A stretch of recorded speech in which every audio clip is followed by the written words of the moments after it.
अस्सलाम वालेकुम। दुरूद शरीफ से स्टार्ट करते हैं। सल्लल्लाहु अलैहि मुहम्मद। आज रवीन क्लास में हमारा टारगेट है कंसोलिडेशन में बैलेंस शीट, और आज का जितना टाइम है हम कोशिश करेंगे कि बैलेंस शीट के सारे कॉन्सेप्ट्स हम कवर करें।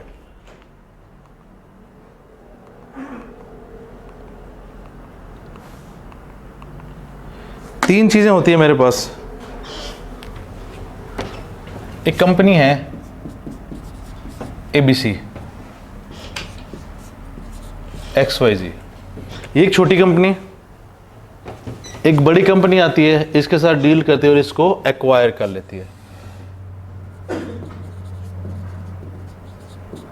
एक्वायर कर लेती है, इसका मतलब एक है एक्वायर करने वाली कंपनी, एक है एक्वायर होने वाली कंपनी। जो एक्वायर करने वाली कंपनी है उसको हम कहते हैं पेरेंट, होल्डिंग कह लें, सब्सिडरी। अब यहां पे जो एक मेन कंसर्न रेज होता है या सवाल रेज होता है, बच्चों को पता नहीं होता कि खरीदा क्या है, एक्वायर क्या किया है। उस सब्सिडी तो अपनी जगह पे अपने ऑपरेशंस परफॉर्म कर रही है, खरीदा क्या है। देखें, किसी भी कंपनी को मैं जाके देखूं कि उसकी वैल्यू क्या है, मुझे उसकी बैलेंस शीट में जाना पड़ेगा। बैलेंस शीट में उसके तीन हेड्स आ रहे होंगे, assets, equity and reserves, liability. Let's say ये 200 है, ये 100 है, ये भी 100 है। इसका मतलब क्या हुआ कि इस कंपनी ने 100 रुपया देना है, 200 लेना है। इसका मतलब नेट करके इसके पास कितना है। अगर मैं एसेट माइनस लायबिलिटी करूं,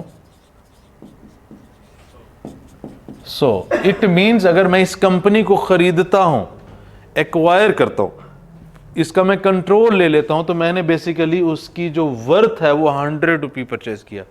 अच्छा, इस इक्वेशन को बनाने की बजाय अगर मैं अल्टरनेटिव देखूं तो इक्विटी एंड रिजर्व्स, इसी का आंसर होता है नेट एसेट्स का। इसका मतलब है जब मैं किसी भी कंपनी को एक्वायर करने की बात करूंगा, मैंने उसके इक्विटी एंड रिजर्व्स खरीद लिए। क्यों? क्योंकि एसेट में से जब हम लायबिलिटी माइनस करेंगे तो ये पता लगेगा उसकी वर्थ क्या है। मैं इसको एक्वायर कर लेता हूं। अब इस 100 के बदले में मैंने कितने दिए, लेट्स से 150। इसका मतलब ये हुआ कि मैंने 50 जो दिए हैं उसके नाम के दिए हैं, उसके इमेज के दिए, उसके ब्रांड के दिए, जिसको हम अकाउंटिंग में कहेंगे गुडविल। अब पेरेंट है, सब्सिडरी है, इसकी जो फाइनेंशियल स्टेटमेंट्स हैं ये अलग अलग तो बन रही हैं और ये बनती रहेंगी। पहला अपना कॉन्सेप्ट ये क्लियर कर लें कि जो पेरेंट है और सब्सिडरी है, खरीदने से पहले यानी कि इसको एक्वायर करने से पहले पेरेंट अपनी balance sheet, income statement, cash flow, changes in equity बनाता था, सब्सिडी भी स्टेटमेंट्स बनाता था। अब क्या हुआ, इसने इसको एक्वायर कर लिया, तो इसका हरगिज़ मतलब ये नहीं होगा कि वो अपनी अपनी फाइनेंशियल स्टेटमेंट्स नहीं बनाएंगे, ये हमेशा बनती रहेंगी, हमेशा ये बनती रहेंगी। एक एक्स्ट्रा चीज बनेगी, additional, extra, plus consolidation. Consolidation एक एक्स्ट्रा चीज बनेगी कि पेरेंट ने सब्सिडी को एक्वायर किया तो एक्चुअल में क्या हुआ, सब्सिडी क्या कर रही है, पेरेंट के हिस्से में क्या आएगा, जो उसने नहीं खरीदा वो किधर जाएगा। इट मींस पेरेंट ने जब इसको एक्वायर किया तो पेरेंट के हिस्से में पेरेंट जो अपनी फाइनेंशियल स्टेटमेंट्स बनाता था वो बनाता रहेगा, सब्सिडी भी अपनी फाइनेंशियल स्टेटमेंट बनाता रहेगा। ये एक्स्ट्रा काम जिसने खरीदा होगा, जिसने एक्वायर किया होगा, वो करेगा। यानी कि ये एक एडिशनल टास्क है कि कंसोलिडेटेड फाइनेंशियल स्टेटमेंट्स भी बनानी है। यहां पे वर्ड है भी, इसका मतलब पेरेंट अगर कंसोलिडेटेड फाइनेंशियल स्टेटमेंट भी बना रहा है तो वो अपनी फाइनेंशियल स्टेटमेंट्स अलग से भी बनाता रहेगा। जब दोनों इकट्ठे होते हैं इसको हम कहते हैं ग्रुप। इसका मतलब है कि ग्रुप की हमने फाइनेंशियल स्टेटमेंट्स बनानी होती हैं, जिसका नाम है कंसोलिडेटेड फाइनेंशियल स्टेटमेंट्स। जी, कोई कंफ्यूजन? आपने किया हो सारा कंसोलिडेशन है? चलो देखते हैं, आज हम रिवाइज करते हैं, देखते हैं कि हम पौने 2 घंटे में ख़त्म कर सकते हैं कि नहीं? और आज आप इमेजिन कर सकते हैं कि ख़त्म हो सकता है? नहीं, मतलब कभी देखा है ख़त्म करवाते हुए किसी को? चलो फिर आज देखते हैं।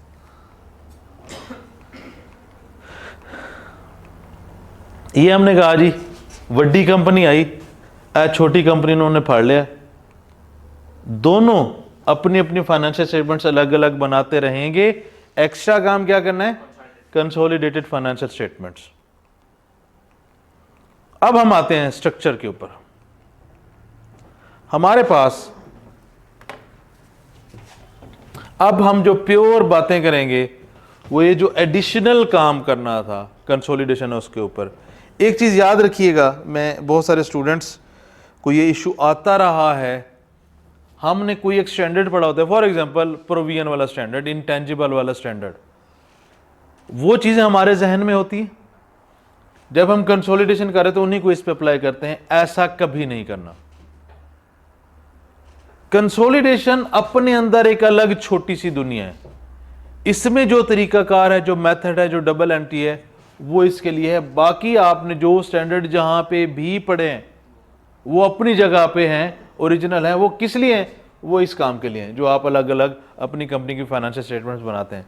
जब कंसोलिडेशन की बात होगी तो जो कंसोलिडेशन में किसी भी स्टैंडर्ड की किसी भी चीज का ट्रीटमेंट बताया वो होगा। इसका मतलब ये है जब हम कंसोलिडेशन कर रहे हैं तो जो नॉर्मल स्टैंडर्ड है उसकी किसी भी ट्रीटमेंट को यहां पे हमने लेकर नहीं आना। कंसोलिडेशन में सिर्फ कंसोलिडेशन के ट्रीटमेंट्स होंगे। इसका मतलब ये इसने अपनी एक अलग दुनिया बसा ली। इसका जो ट्रीटमेंट है सारी चीज़ें अलग अलग होंगी। इसका इंडिविजुअल स्टैंडर्ड्स के ट्रीटमेंट्स के साथ कोई ताल्लुक नहीं है। जी ठीक है, ये बात याद रहेगी। पता थी आपको ये बात? चलो वेरी गुड। हमने कहा एक पेरेंट कंपनी है, उसके ये सारे एरियाज हैं, non current assets, current assets, share capital, retained earning, non current liability, current liability, यही एरियाज सब्सिडी हैं। इसको बनाते हैं parent, subsidy, non current asset, current asset, equity and reserves, non current liability, current liability. ये note ना करें, ये notes मिल जाएंगे। इक्विटी, रिटेन्ड अर्निंग, यही काम है यहां पे।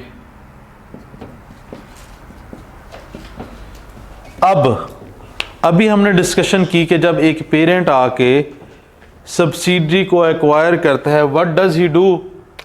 वो इनको खरीदता है, इक्विटी एंड रिजर्व्स।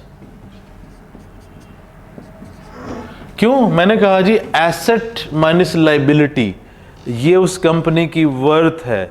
जब वो एक्वायर करता है तो वो उस वैल्यू को एक्वायर करता है। इसका मतलब यहां पे कहीं मेरे पास एक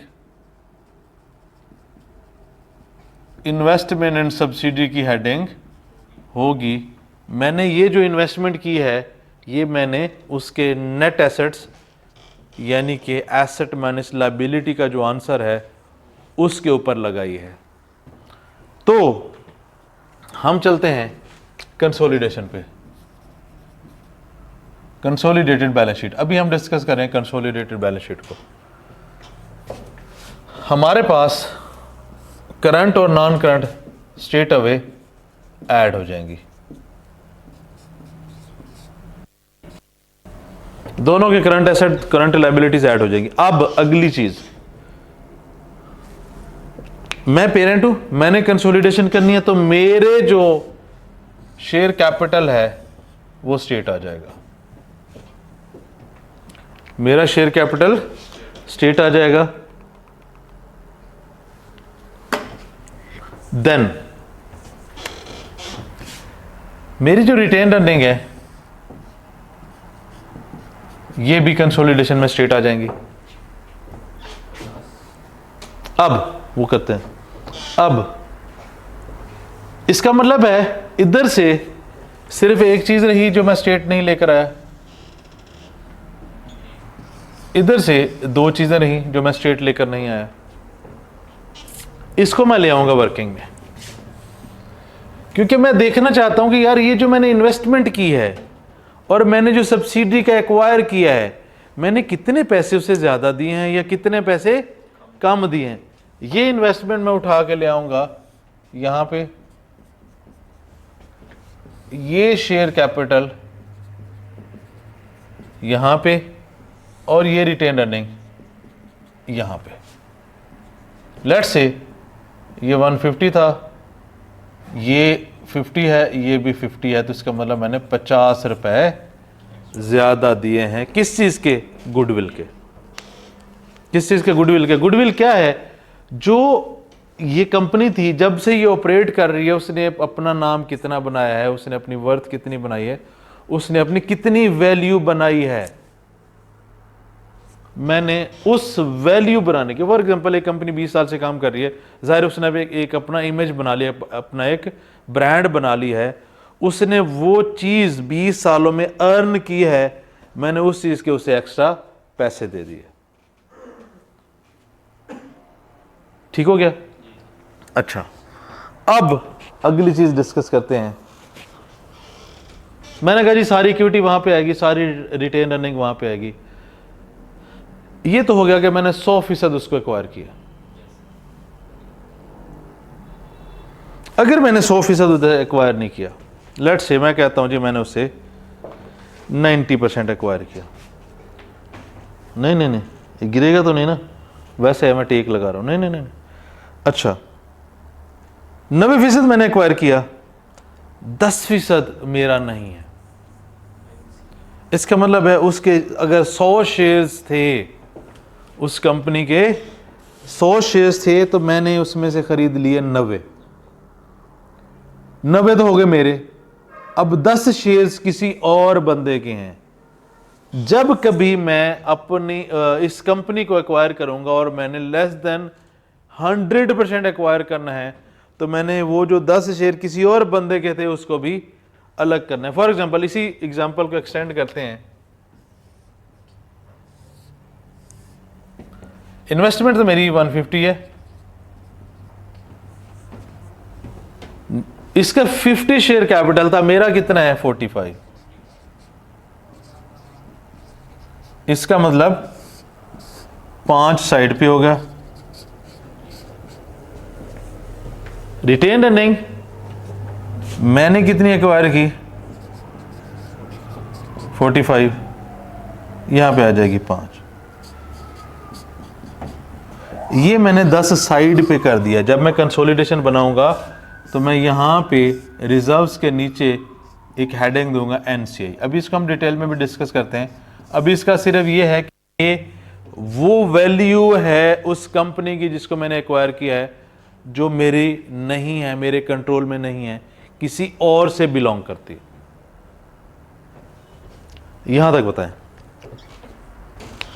डन हो गया? अब इसमें जो मजीद कॉन्सेप्ट्स हैं उस पे चलते हैं डिटेल में। अब हर एक चीज को खोलते हैं।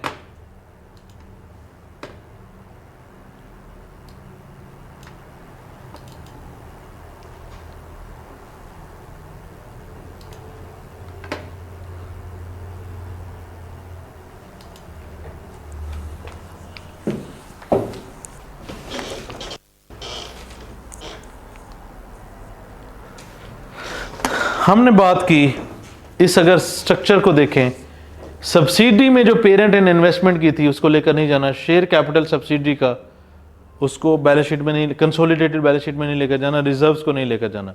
Retain earning of the parent ये मैंने यहां पे लिखी। इसका एक तरीका है कि मैं पेरेंट की सारी रिटेन अर्निंग उठा के यहां पे रख दूं, फिर जो मैंने सब्सिडी से कमाया है वो शेयर उठाऊं और उसको भी जाके बैलेंस शीट में ऐड कर दूं।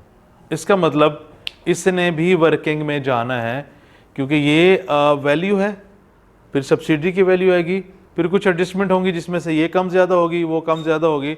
इसका मतलब इसको भी मुझे वर्किंग में लेकर जाना पड़ेगा। 4 चीज़ें जहन में रख लें कि ये 4 चीज़ें वर्किंग में जाएंगी। इसका मतलब जब भी मैं कंसोलिडेशन की बात करूंगा, मैं पेरेंट हूं, इसको रख दें फिर बाद में।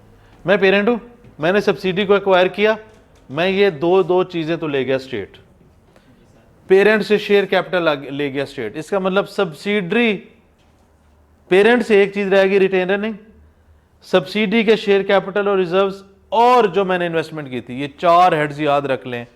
इसका मतलब जब मैं पेरेंट और सब्सिडी दोनों की फाइनेंशियल स्टेटमेंट्स को मर्ज करूंगा, बैलेंस शीट को, सब इधर आ जाएगा इन 4 को छोड़ के। इन 4 के साथ क्या करना है, इनको हमने लेकर जाना है वर्किंग में, उसकी अभी अंडरस्टैंडिंग ले लेते हैं।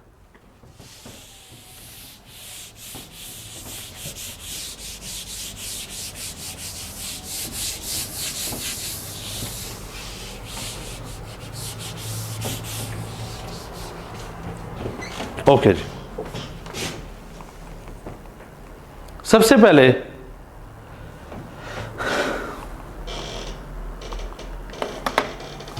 चार चीजों में से देखते हैं सब्सिडी के रिजर्व्स। रिजर्व से मुराद है शेयर कैपिटल के अलावा हर चीज, शेयर कैपिटल के अलावा हर चीज। उसमें रिटेन अर्निंग भी हो सकता है, उसमें जनरल रिजर्व्स भी हो सकते हैं, उसमें अदर रिजर्व्स भी हो सकते हैं, उसमें रिवैल्यूएशन सरप्लस भी हो सकता है। एवरीथिंग, एवरीथिंग मतलब एवरीथिंग एक्सेप्ट शेयर कैपिटल। इसका मतलब जब हमने बात की कि भाई उसका इक्विटी एंड रिजर्व्स हमने खरीदा है, तो इसमें मौजूद हर चीज हमने वर्किंग में लेकर जानी। अब देखें, मेरे पास रिजर्व्स थे, जब मैंने इसको खरीदा होगा, आज चलें, आज मैं एज एट पे खड़ा हूं, एज एट 2020, इस दिन 10,000 है। इसका मतलब चूंकि सब्सिडी अलग अपनी बैलेंस शीट बना रहा था, वो चलता गया चलता गया चलता गया, एक डेट पे आ गया। ओके, उस डेट पे उसके retain earning, let's say ji retain earning है बस,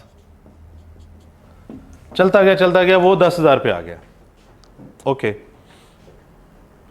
ये उसकी अपनी बैलेंस शीट में आ रहा है।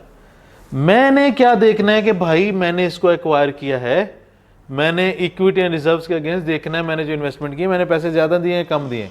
इसका मतलब जिस दिन मैंने इसको एक्वायर किया होगा, मुझे गुडविल चेक करने के लिए कि मैंने उसे पैसे ज्यादा दिए हैं या कम दिए हैं, मुझे उस दिन के रिजर्व्स देखने पड़ेंगे। इसको कहते हैं प्री एक्विजिशन रिजर्व्स। कहते हैं एक्वायर करने तक उसके जितने रिजर्व्स थे, या एक्वायर करने की डेट पे जितने रिजर्व्स थे। लेट्स से वो थे 4,000, इसका मतलब एक्वायर करने के बाद पोस्ट एक्विजिशन रिजर्व वो कितने थे जी, 6,000 हो गए। आज उसके अगर टोटल है, जिस दिन मैंने उसे खरीदा उस दिन ये थे, तो बाकी क्या हुआ पोस्ट, यानी कि आप उसकी बैलेंस शीट में से टोटल रिजर्व्स उठा के यहां पे लिखेंगे। आप देखेंगे कि यार जिस दिन मैंने इसको खरीदा था उस दिन इसके रिजर्व्स कितने थे, उसके बाद इसने जो कमाया वो मेरा है।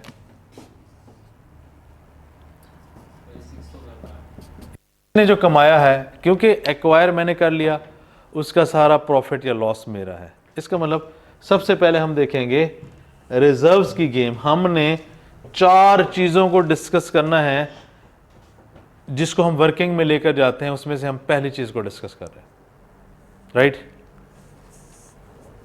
अब अगर तो 100% था तो ये गुडविल में 100% चला जाएगा। अगर 100% नहीं था, 90 था, तो 90-10 कर लें, जितना भी हो। मतलब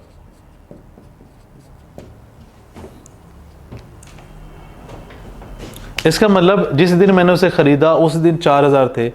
अगर तो मैंने 100% उसको एक्वायर किया तो 4,000 का 4,000 मेरी इन्वेस्टमेंट के अगेंस्ट आ जाएगा। अब अगर मैंने उसे 100% कम खरीदा तो जितना मेरा था वो उस कैलकुलेशन में वर्किंग में चला जाएगा, जो बाकी बचा वो एनसीए में चला जाएगा। मतलब वो मेरा नहीं है। अभी हमने एनसीए को डिस्कस नहीं किया, वो मेरा नहीं है। वो जैसे 100 शेयर वाली एग्जांपल दी थी, 90 मैंने खरीद लिया, वो मेरे, तो ये मेरा हिस्सा है। जो 10 है वो किसी और का हिस्सा है। अगर मैंने 100% से कम किया होगा तो मैं प्री और पोस्ट के 2 हिस्से कर लूंगा, एक मेरा हिस्सा एक किसी और का हिस्सा। जी ये बताएं, डन है?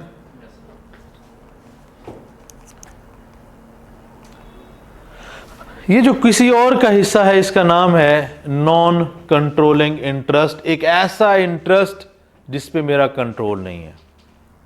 यानी कि एक मेरा हिस्सा और किसी और का हिस्सा, जो किसी और का हिस्सा है उसका नाम है NCI।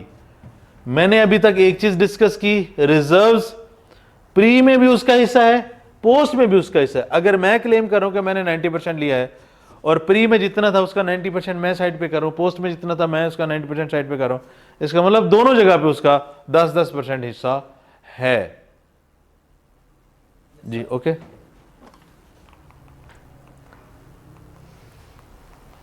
रिटेन अर्निंग की मैंने बात की, अभी हमारे पास दूसरा एरिया है पेरेंट की रिटेन अर्निंग। मैं पकड़ के ले आता हूं कंसोलिडेटेड रिटेन अर्निंग। मैंने कहा जी अगर आप पेरेंट की रिटेन अर्निंग डायरेक्ट ले आते हैं तो भी ठीक है, इधर ले आते हैं तो भी ठीक है।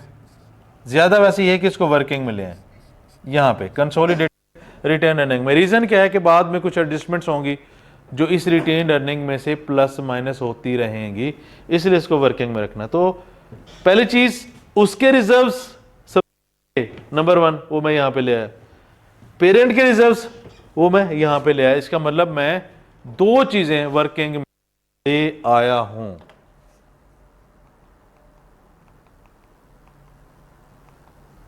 क्या कहते हैं? अब कितनी चीजें रह गई? 2 चीजें रह गई।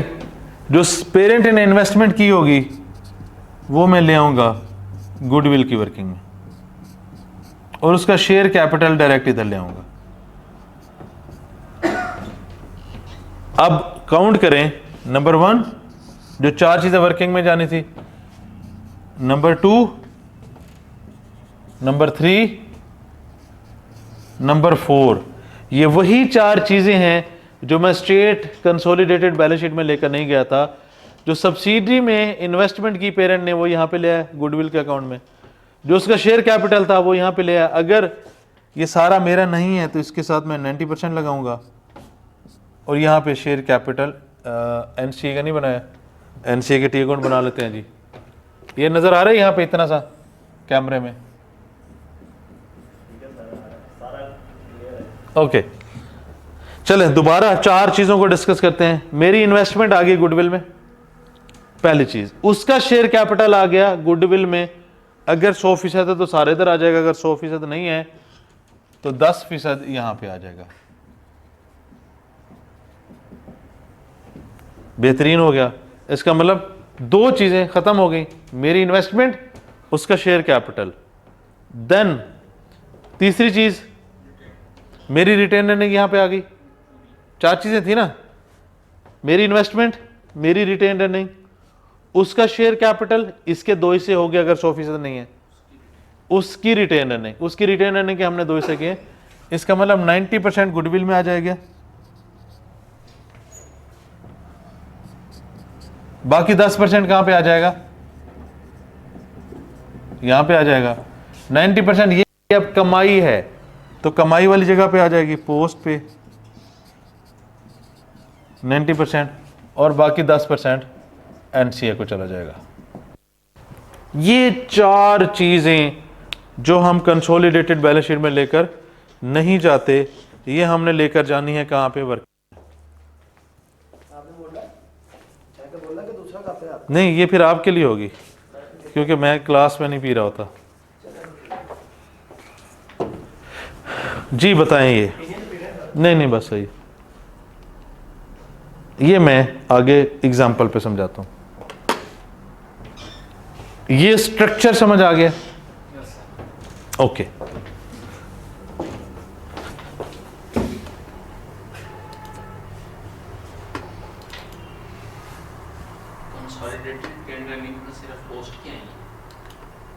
सब्सिडी की, यस।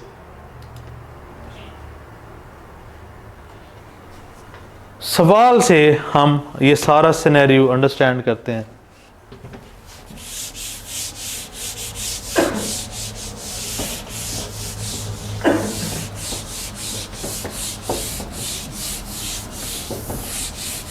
इस सारे कॉन्सेप्ट को अप्लाई करते हैं सवाल पे।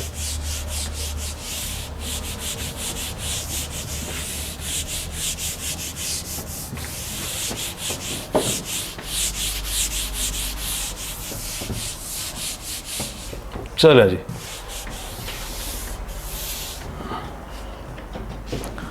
हमारे पास क्वेश्चन है, नॉन करंट एसेट्स का एक टोटल है, उस नॉन करंट एसेट में इन्वेस्टमेंट है, करंट एसेट्स का एक टोटल है, शेयर कैपिटल है, रिटेन्ड अर्निंग्स हैं, नॉन करंट लायबिलिटी है, करंट लायबिलिटी। ओके, मैं यहां पे लिखूंगा स्टेप्स।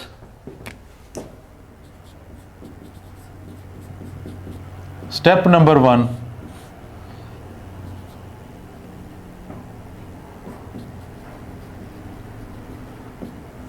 मजे की बात बताऊं, ये अभी जो हम स्टेप्स करेंगे आप पास्ट पेपर के किसी भी कंसोलिडेटेड बैलेंस शीट के सवाल पे अप्लाई कर सकते हैं, 100% अप्लाई होगा। पहला सवाल है जी फॉर्मेट। फॉर्मेट में कंपनी का क्या नाम है? H limited.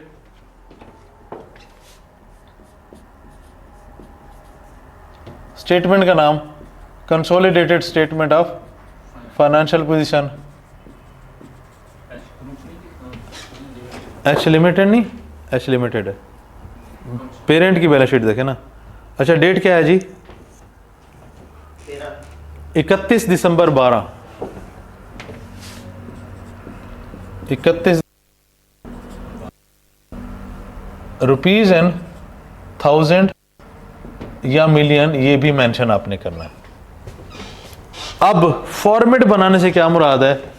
ये आपने हेडिंग दी, रुपीज एंड 1000 या मिलियन दिया, इसमें जितने हेड हैं आप सारे लिख लेंगे। हमारे पास है एक नॉन करंट एसेट, जैसे अभी ये एक हेड है, आप क्या कर सकते हैं, लेट्स से उसने नॉन करंट एसेट में 3 दिए हुए हैं, आप तीनों लिख लें। फिर करंट एसेट, इक्विटी, इक्विटी में share capital, then non current liability,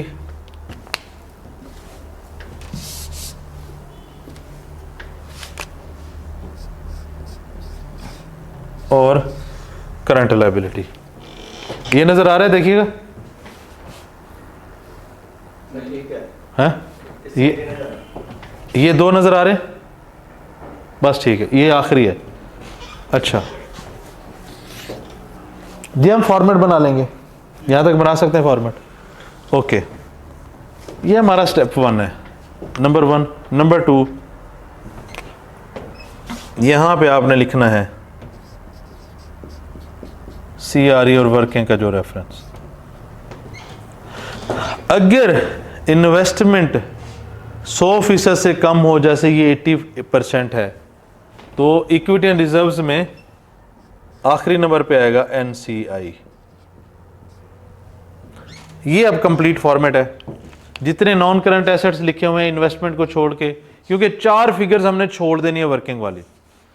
अब सारे नॉन करंट एसेट लिखेंगे, सारे current asset, non current liability, current liability. Equity and reserves में से शेयर कैपिटल पेरेंट का आएगा, CRE और NCE की वर्किंग आएगी। NCE का हेड उस वक्त आएगा जब इन्वेस्टमेंट 90% से कम है। ये स्टेप 1 है जी। स्टेप 2 पे चलते हैं।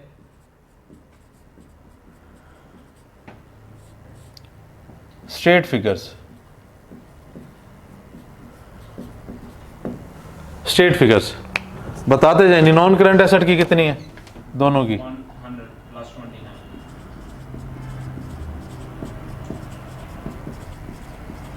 100 प्लस 29,000। करंट एसेट की बताएं।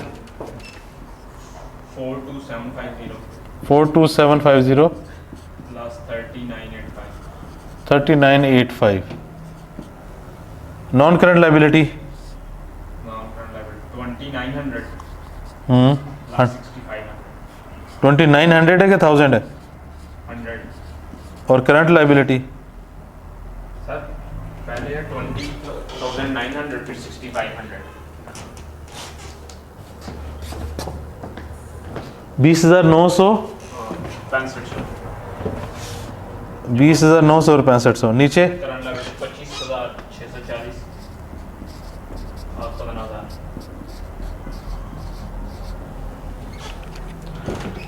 दूसरा स्टेप स्टेट फिगर्स हमने नहीं, वो रह गया शेयर कैपिटल पेरेंट का कितना है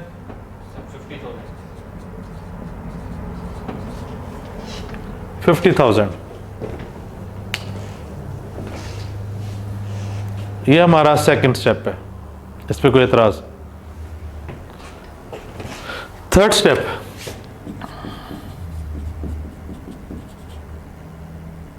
थर्ड स्टेप है जी मेरे पास वर्किंग फिगर्स, नहीं सिर्फ वर्किंग फिगर्स, जो फिगर्स वर्किंग में जानी है।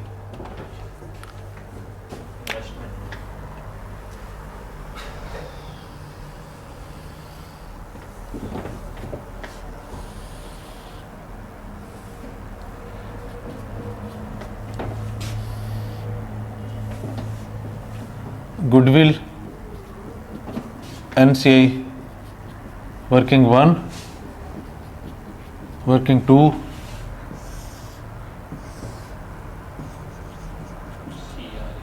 Working 3, reserves working 4। क्या थी इन्वेस्टमेंट? पहले जो चार फिगर, ये तीन फॉर्मेट बनाएंगे, तीन टी अकाउंट रिजर्व्स की बनाएंगे। हाँ जी, इन्वेस्टमेंट क्या थी? 24,640। शेयर कैपिटल कितना है? शेयर कैपिटल 20, सब्सिडी का 20,000, 80% है। जी 80%,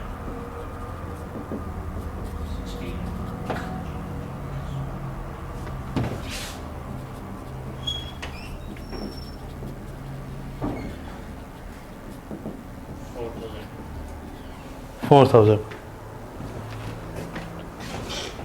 डन हो गया। Yes sir. दो फिगर्स आ गई। पेरेंट की बताएं, रिटेन अर्निंग्स दोनों बता दें। 35 पेरेंट की टोटल आएंगी, अगर अलग अलग लिखी है उसने जैसे भी लिखी है, पेरेंट की टोटल आ जाएंगी, दो हैं 34,960।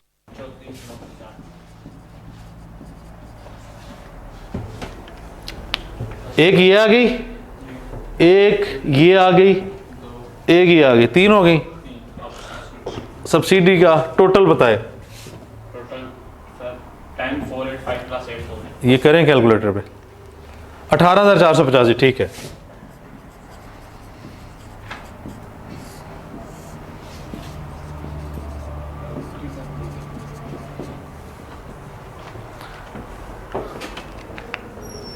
सर हाँ जी, हम चारों फिगर्स को वर्किंग में ले आए। स्टेप 3 क्या है? जो फिगर्स वर्किंग में जानी है वो हम यहाँ पे ले आएंगे।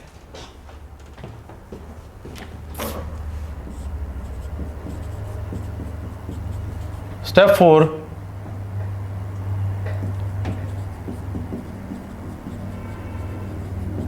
एडजस्टमेंट। अच्छा, अब एडजस्टमेंट हो 10 12 हो, पहले 3 स्टेप्स यही हैं।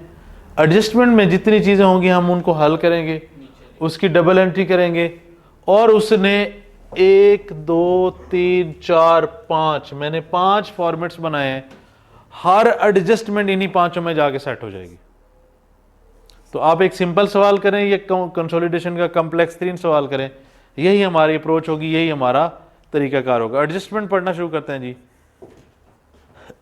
1 जनवरी 2012 पे किसी दिन खरीदा, ये कहीं साइड पे ना ये इंफॉर्मेशन लिखनी है, इसी दिन आपने एक्वायर किया। 80% of share capital, okay, bye means of cash payment. 80% से कैलकुलेशन करें जरा, 20,000 का 80% इंटू 1.54, हाँ इंटू 1.54, 24,640। इसका मतलब ऊपर जो फिगर आ रही है वो बिल्कुल ठीक है। आगे चलते हैं। Fair value of NCI at the date of 26,000। ये मैं बताता हूँ किस दिन मैंने खरीदा जी। एक रिजर्व्स में देखें 1/1/12 पे कितनी है रिटेन अर्निंग, 10,485। हाँ जी यही है 10,485 और उसके बाद जितनी भी हैं वो यहां पे आ जाएंगे। एडजस्टमेंट के बाद अगला स्टेप है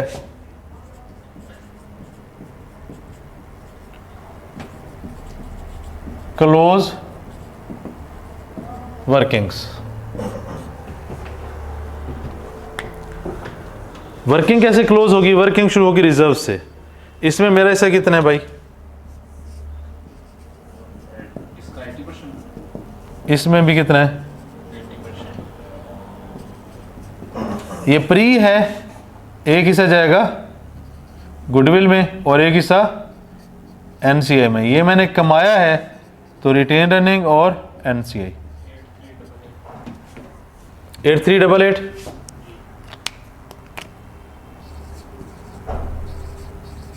आगे 2097,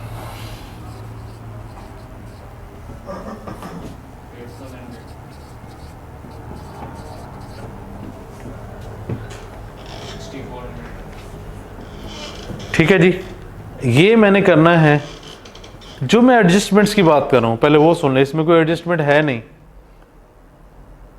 कोई भी एडजस्टमेंट आएगी मैं उसकी एंट्री करता हूं। लेट्स से प्री एक डेबिट स्टॉक क्रेडिट।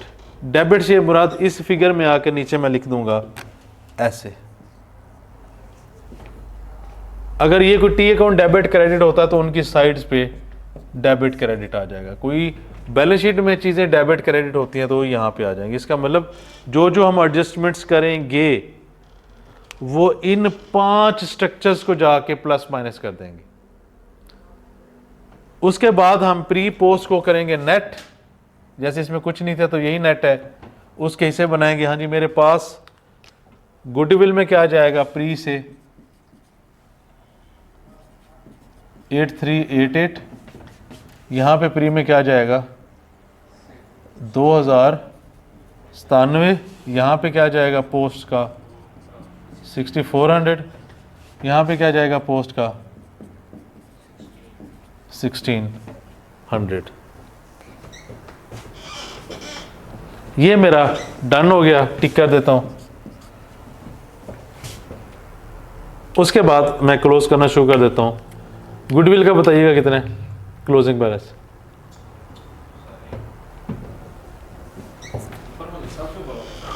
ये वाला गुडविल का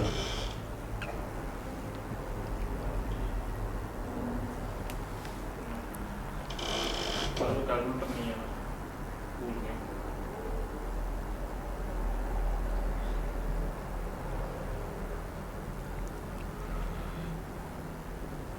252। ये 34 35 69 75 76।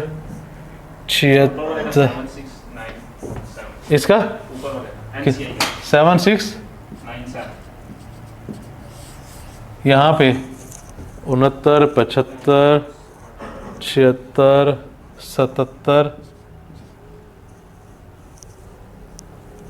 77 150 250 77 250। जी सर। कैलकुलेटर 22 नहीं थे नहीं, है ये है यही 250। जी, कैलकुलेटर नहीं है। नहीं ठीक है बस। अच्छा जी स्टेप नंबर 5, फिगर्स पोस्ट करने हैं टू बैलेंस शीट। और फिगर्स जो जाएंगी ये जो क्लोजिंग बैलेंसेस बने हैं ये जाएंगे। हाँ जी गुडविल कितनी है,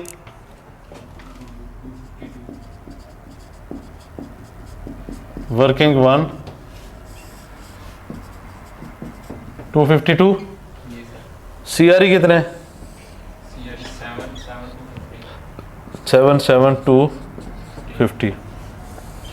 एनसीए कितने हैं, 7697। डन हो गया। 76 97। सेवन है जी सर। अब स्टेप 5 हो गया। नहीं नहीं ठीक है, वो असल वो जगह थोड़ी नीचे ना, ये ऐसे हुआ है, कोई मसला नहीं। स्टेप 6 पे आते हैं।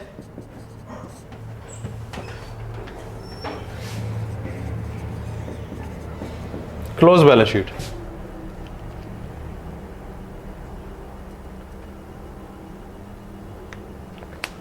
क्लोज बैलेंस शीट, हाँ जी, कितना हो गया? ये तो सीधा सीधा है 129। ये बताएं करंट एसेट।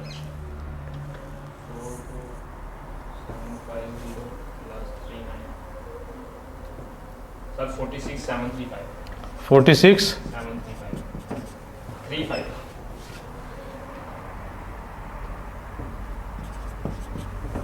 अच्छा जी 35, ये 6500 कितना था?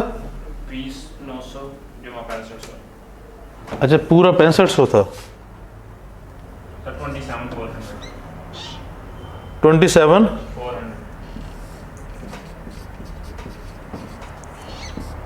ये कितना है? 40,640।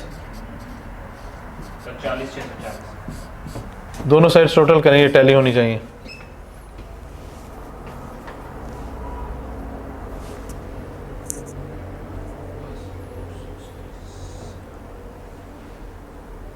सर 175,987 175,987 ये भी यही है। एक मिनट में चेक कर दूं, होना तो यही चाहिए।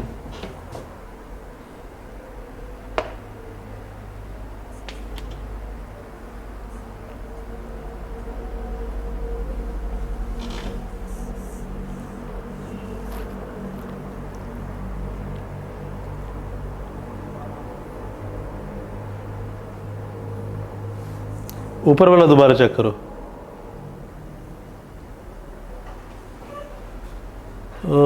एक 30, एक 76, एक 77 और ये दोबारा कर।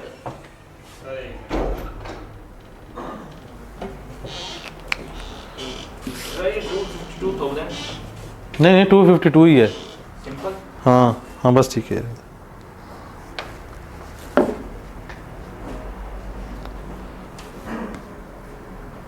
ऊपर वाला तो यही आ रहा है। ऊपर वाला ये है, दोबारा नीचे वाला करो। नीचे वाला 22987 हैं कितना? 202,987 202987।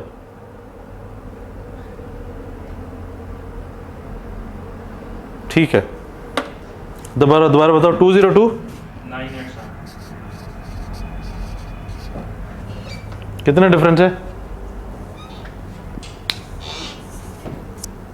हमने सारा ठीक किया हुआ है, पक्की गल है, सही कैलकुलेशन की थी ना। चलो जी कंप्यूटर की मदद से देखते हैं। 16 16 4 जाल में कुछ गलत होया ना, मैं तेन फाड़ लेना। सर वो 20 देखो नहीं नहीं नहीं नहीं सीखे, उसको छोड़ दो। 24,640 16 8 3 8 8 गुडविल में है। और रुक जा, शेयर कैपिटल 4 2097 1600। अच्छा सर वो जो गुडविल वो बताता हूँ, वो मैंने समझाना है अभी। अच्छा अच्छा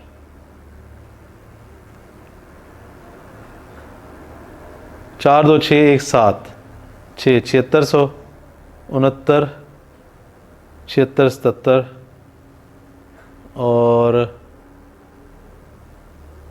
40 50 40 और 50 90 और 77 1 67। ठीक है, बिल्कुल सही है भाई। सामने केवल दूसरे तरीके से। ओ 10 दां ही समझाना।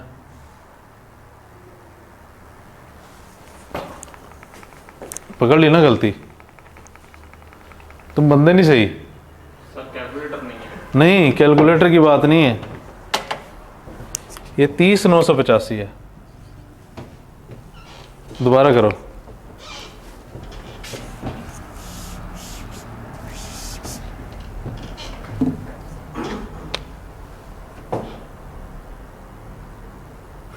ये दे 737 73735। 735 अब टोटल करो, अभी आ रहा है 30 आ रहा है। तो तरीका जो भी हो टैली होगा। Yes sir. ऐसा नहीं है कि उधर तरीका और है तो टैली नहीं हो रहा, तरीका जो भी हो टैली होगा। इन स्टेप्स के हिसाब से बताएं, समझ आई? ओके। अब हमने इस पूरे सवाल में क्या डिस्कस नहीं किया, दैट इज एडजस्टमेंट। यानी कि आप पूरी बैलेंस शीट में, अगर मैं ये पूरा बैलेंस शीट है, इसमें सिर्फ एक चीज नहीं डिस्कस की गई, वो है एडजस्टमेंट्स। एडजस्टमेंट से पहले ब्रेक लेने के शुरू कर दें, क्योंकि फिर एडजस्टमेंट शुरू होगी तो फिर क्लास मौके होएगा। सर ऐसे बैलेंस शीट पे करना है कॉन्ट्रैक्ट। एक दिन में पूरी बैलेंस शीट तुम्हारी रिवाइज हो जाए, तुम्हें और क्या चाहिए लड़के? कर लें शुरू कर ले शुरू, कोई ब्रेक नहीं, डन हो गया। पहली एडजस्टमेंट, इसको इधर से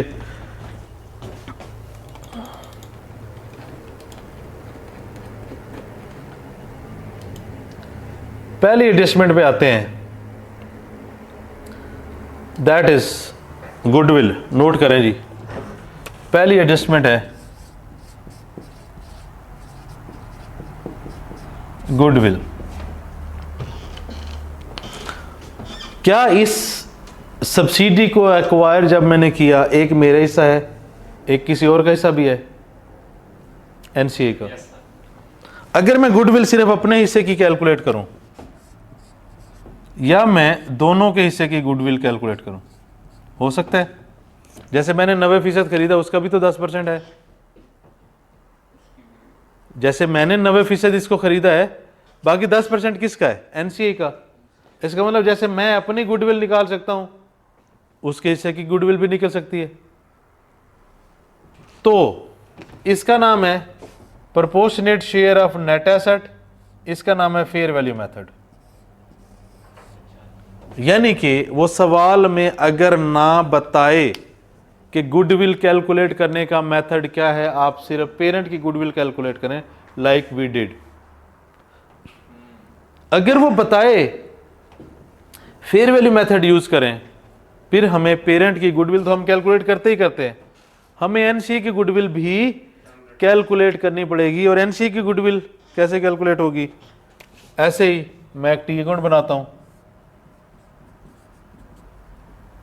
जिस दिन मैंने इसको एक्वायर किया, उस दिन मेरे पास ये पहली दो, यही पहली दो उठा के यहां पे ले आए, ऐसी है 10% एक्विजिशन डेट पे और 20% एक्विजिशन डेट पे और 20% प्री एक्विजिशन। अगर मैं इसको ना भी देखूं, जिस दिन मैंने खरीदा उस दिन शेयर कैपिटल कितना था? इतना था। उस दिन रिटेनर ने कितने थे? इतने थे।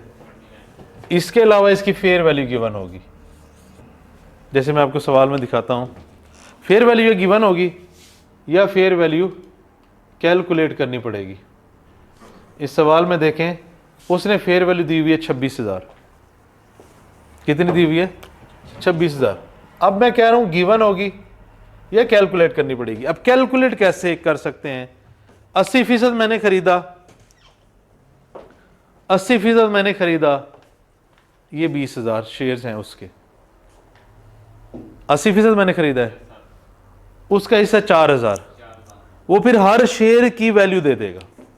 मैं क्या करूंगा, मैं सब्सिडी में जाके उसके शेयर्स की उतनी क्वांटिटी निकालूंगा और उसने जो शेयर की कीमत दी होगी उससे मल्टीप्लाई कर दूंगा। इस तरह तो नहीं निकलेगी ना कि मतलब जितनी हमारी निकली उसका प्रोपोर्शन नहीं नहीं नहीं नहीं, ये अलग मिसाल। मुझे सब्सिडी के शेयर्स पता होने चाहिए जो एनसीए के बने, और वो एनसीए के शेयर की कीमत दे देगा। मैं उन दोनों को मल्टीप्लाई करूंगा, ये बन जाएगी, या वो ये डायरेक्ट दे देगा। अब ये मेरे पास आई गुडविल, एंट्री होगी गुडविल डेबिट और एनसीआई क्रेडिट। इसकी एंट्री क्या होगी? जो आंसर आएगा गुडविल को गुडविल में, और किसका हिस्सा है? एनसीए का, वो एनसीए में डाल देंगे। 19,903 है, यही फर्क आ रहा था ना अभी। ठीक है, गुडविल डेबिट होगी। गुडविल डेबिट होने का क्या मतलब? गुडविल के अकाउंट में चली जाएगी। एनसी क्रेडिट होगी, एनसी क्रेडिट होने का क्या मतलब, यहाँ पे आ जाएगी, इसका मतलब ये यहाँ पे आ जाएगी और ये यहाँ पे आ जाएगी। अब ये अपडेटेड बनेगा। Proportionate share of net asset का मतलब है सिर्फ पेरेंट की गुडविल कैलकुलेट करना, और फेयर वैल्यू जो मेथड है उसका मतलब है पेरेंट के साथ एनसीए की गुडविल कैलकुलेट करना। इसकी गुडविल का ये दो चीजें तो मैं करता ही करता हूं, एक्विजिशन डेट पे शेयर कैपिटल और रिजर्व्स एक्विजिशन डेट के। इसके अलावा उसकी चाहिए फेयर वैल्यू। फेयर वैल्यू ये गिवन होगी, ये कैलकुलेट करनी होगी जैसे मैंने बताया जी। इस पहली एडजस्टमेंट में कोई मसला? गुडविल सिर्फ प्री में से निकलेगी ना, तो गुडविल होती है एक्विजिशन डेट पे, वही पूछ रहा हूँ। गुडविल सिर्फ एक्विजिशन डेट पे होती है, उसके बाद कभी नहीं हो सकती, कभी हो ही नहीं सकती। जिस दिन मैंने खरीदा उस दिन कितने रिजर्व्स थे और मैंने कितने पैसे लगाए, उधर ही गुडविल आएगी, दैट्स इट। उसके बाद कभी नहीं हो सकती। पहली एडजस्टमेंट में कोई मसला? डन है पहली एडजस्टमेंट? उड़ा दो और यार सारा मिल जाएगा तुझे। उस ग्रुप में जब ऐड हो गया ना, उसमें मैंने लिंक डाला हुआ है, उसमें ये सारे नोट्स पड़े हुए हैं। डोंट वरी, नोट करने की जरूरत नहीं है। नोट करने से तो मैंने बचाना है, जो टाइम ज़ाया होता है नोटिंग करते हुए, समझते नहीं है बच्चे। ये सब नोट्स में ऐसे ही एज इट इज है। दिखा दूं? अच्छा,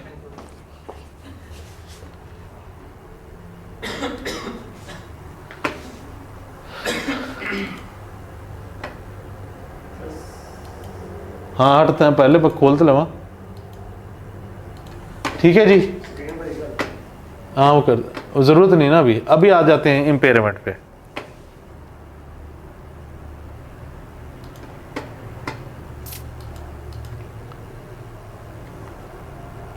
इम्पेयरमेंट ऑफ गुडविल। अभी हमने समझा गुडविल क्या होती है, अभी हमने समझा। जब मैं कहता हूं कि गुडविल पेरेंट की भी और एनसी दोनों की कैलकुलेट होनी है फेयर वैल्यू मेथड पे। अब अगर इम्पेयरमेंट आ जाए तो जैसे गुडविल दोनों की थी, इम्पेयरमेंट भी दोनों की होगी। अगर प्रोपोर्शनेट मेथड है, गुडविल पेरेंट की थी, इम्पेयरमेंट। ये बात समझ आई? अच्छा,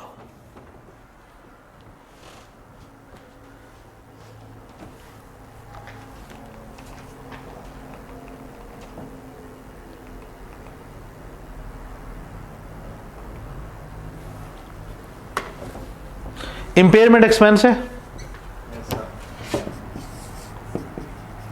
इम्पेयर का होने का मतलब है गुडविल कम हो गई, गुडविल तो क्रेडिट होगी। अगर सिर्फ गुडविल पेरेंट की कैलकुलेट हुई थी तो पेरेंट का एक्सपेंस कहां पड़ा होता है? रिटेन अर्निंग में। मतलब अगर मैं पेरेंट को एक्सपेंस चार्ज करूं तो कहां से कर सकता हूं? रिटेन अर्निंग से। अच्छा, अब अगर प्रोपोर्शनेट मेथड है, गुडविल तो क्रेडिट होगी, इसमें किस किस का खर्चा है? एनसीए पेरेंट दोनों। गुडविल जब दोनों की है तो इम्पेयरमेंट का एक्सपेंस भी दोनों का है।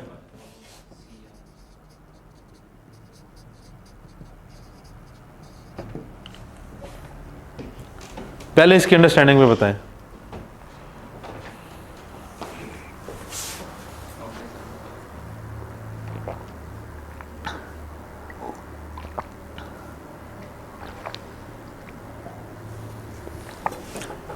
जब मैं गुडविल कैलकुलेट करता हूं, या तो पेरेंट की है या दोनों की है, तो जब इम्पेयरमेंट आएगी तो गुडविल का जो मेथड यूज हुआ होगा, पेमेंट भी वैसे चार्ज होगी। अगर सिर्फ गुडविल पेरेंट की कैलकुलेट की थी तो उसका एक्सपेंस पेरेंट को चार्ज कर दें। अगर गुडविल दोनों की चार्ज की बनाई थी तो एक्सपेंस दोनों को चार्ज कर दें। ठीक है। अब इम्पेयरमेंट कैलकुलेट कैसे होनी है? या उसने दी होगी 5 की इम्पेयरमेंट हो गई, पहले ये तरीका बनता है ना। या उसने दी होगी 5 की इम्पेयरमेंट होगी, या वो कहता है 10% ऑफ गुडविल। इसका मतलब पहले मैं गुडविल कैलकुलेट करूंगा जैसे मैंने की, उसका 10% लूंगा। कितने तरीके हो गए?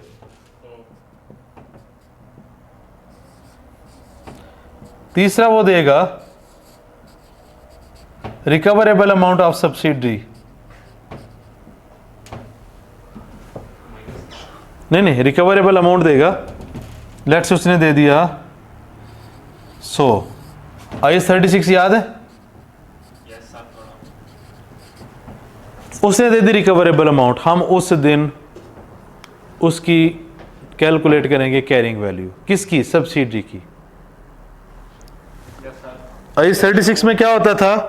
CA minus R. नहीं, सुन लो ना। IAS 36 में क्या होता था? आज मेरे पास एक एसेट है, लेट से ये एक टीवी है, LED है, LCD है, व्हाटएवर। ये मेरी बुक्स में आ रही है 1,10,000 की। आज मैं मार्केट में जाके देखता हूँ कि यार इसको अभी मैं मार्केट में बेचूं तो कितने रिकवर करके देगा? 1,00,000 रिकवर करके देगा। इसका मतलब IAS 36 में हम रिकवरेबल अमाउंट और कैरिंग अमाउंट को कंपेयर करते होते थे। अगर रिकवरेबल अमाउंट मेरी बुक वाली वैल्यू से मैंने रिकॉर्ड की हुई है 1,10,000, मार्केट में वैल्यू मिल रही है 1,10,000, इसकी वैल्यू कम हो गई है, दैट इज कॉल्ड इम्पेयरमेंट। तीसरे तरीके में आपको परेशानी का सामना करना पड़ सकता है, लेकिन अगर आप समझ जाते हैं तो मसला आसान हो जाएगा।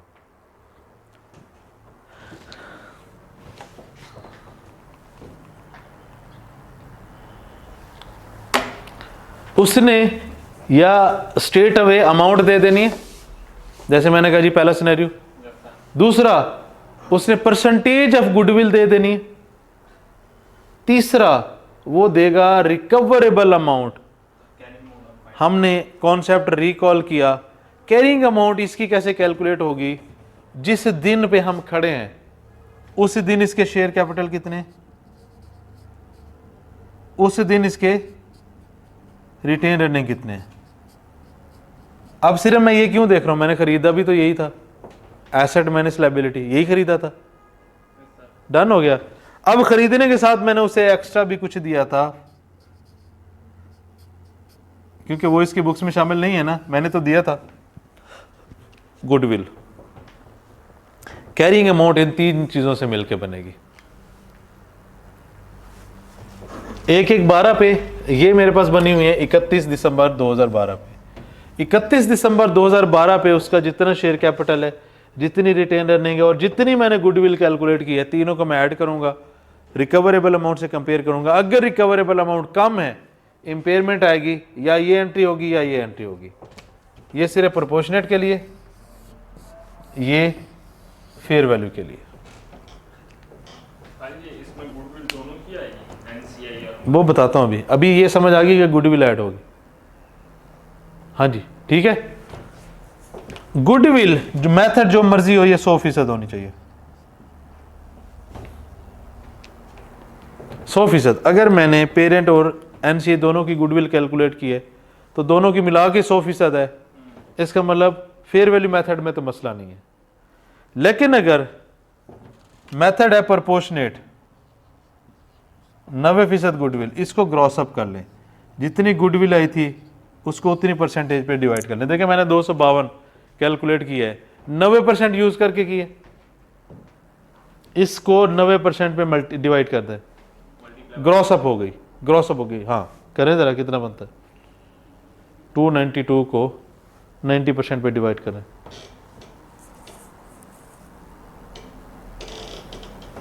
मल्टीप्लाई बाय 100, कितना बन गया? 324.45।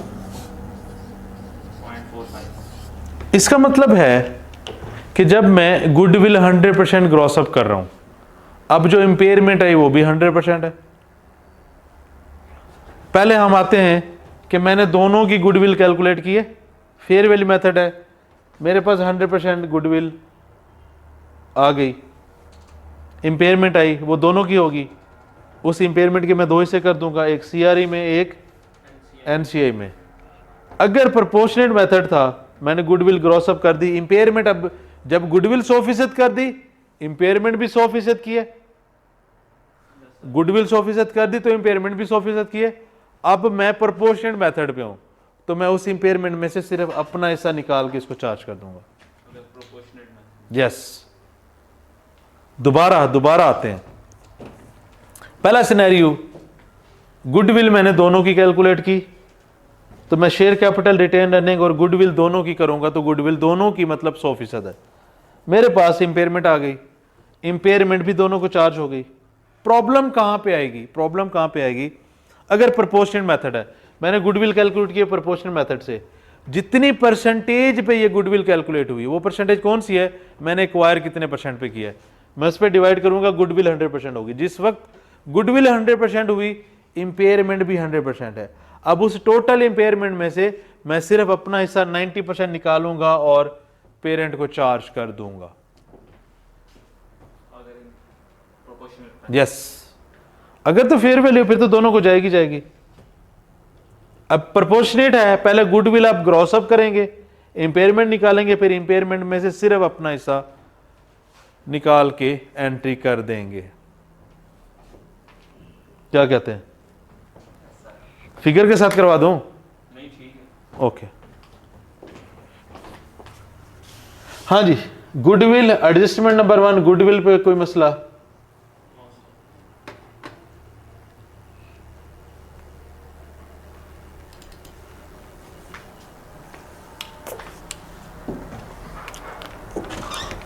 गुडविल मेरी पेरेंट की यहां पे थी, उसकी एंट्री। अच्छा, अब इसमें देखे, मैंने कहा था जो एडजस्टमेंट आएगी 1 2 3 4 5 जगहों पे फिट होगी।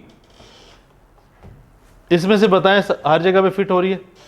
CRE है? यस। गुडविल है? यस। नीचे वाले में गुडविल है, CRE है, NCI है, सब है। पोस्ट हो रहा है। चलो जी, अगली एडजस्टमेंट पे आ जाएं।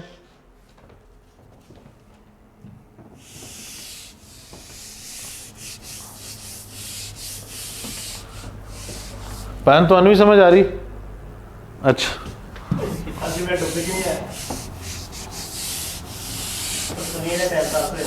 है? अच्छा, अगली एडजस्टमेंट एक्विजिशन कॉस्ट।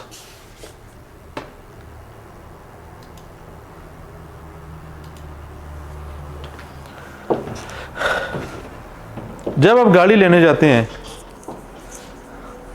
तो गाड़ी लेने पे आपका खर्चा होता है कोई एक्स्ट्रा, कोई कमीशन, कोई लीगल चार्जेस, कुछ भी ऐसा होता है। तो आप सब्सिडी लेने जा रहे हैं, वो ऐसे थोड़ी है कि होटल पे गया यार 50 चने पैक करते हैं घर आ गए। सब्सिडी लेने जा रहे हैं, कोई खर्चा हो सकता है कि नहीं हो सकता? और यार 50 चने का रहा है, 2 कुलचे कर तेल ज़्यादा ला देंगे, ऐसे तो नहीं होगा ना। मतलब आप जाएंगे, टेबल पे बैठेंगे, 100 तरह की कॉम्प्लिकेशन होंगी, लीगल मैटर्स होंगे, कोई कानूनी वो होंगे, कोई हुकूमत के मसले होंगे, जिसके साथ बैठे हैं उसके मसले होंगे। तो जो एक्चुअल कॉस्ट है उसके अलावा भी खर्चा हो सकता है, तो एक्वायर करने के ऊपर भी कॉस्ट लग सकती है।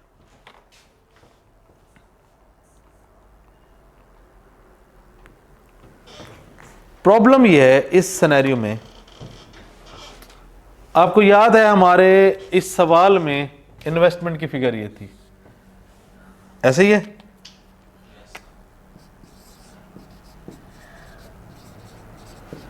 एक्विजिशन कॉस्ट जो है, आपकी जो बैलेंस शीट है उसमें टोटल इन्वेस्टमेंट की फिगर आ रही होती है। हमने देखना है क्या उसमें कोई एक्विजिशन कॉस्ट है या नहीं।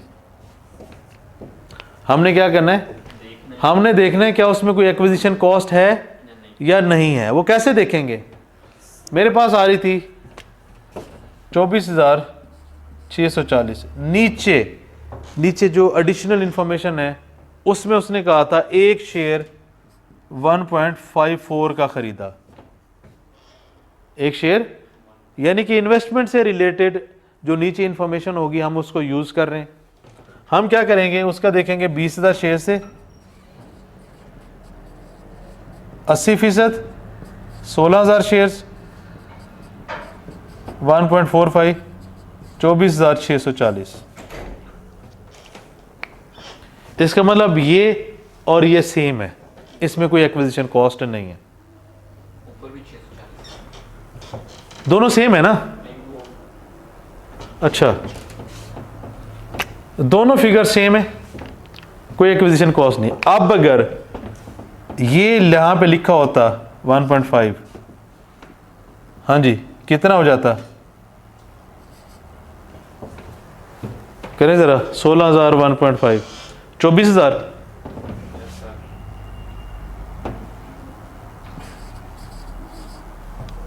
क्या अब ये फिगर और ऊपर वाली सेम है?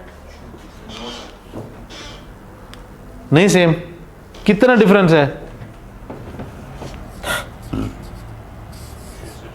640।